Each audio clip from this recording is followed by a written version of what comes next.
يلعب طويله قدام، اللمسه من صلاح عاشور، عبد الظاهر عاشور تاني عبد الظاهر ويخرج عواد وخطر جدا ولبك كولين يسدد وخطر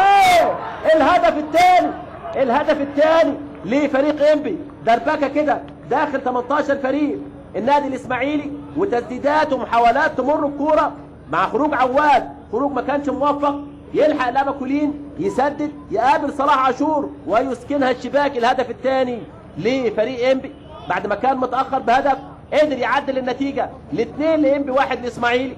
2-1 النتيجة لحد دلوقتي في الدقيقة 32. كرة أمامية خروج عواد كان ضاغط فيه بشكل كبير جدا. نتابعها تاني بدايتها ده أحمد عبد الظاهر، هاتوا خد مع عاشور أكثر من رائع. دخل عبد الظاهر خرج عواد ما لحقش الكورة، لما كولين كمل سدد تخبط في إسلام يكمل عاشور في المرمى الخالي مفتوح على مصراعيه ويسجل الهدف الثاني.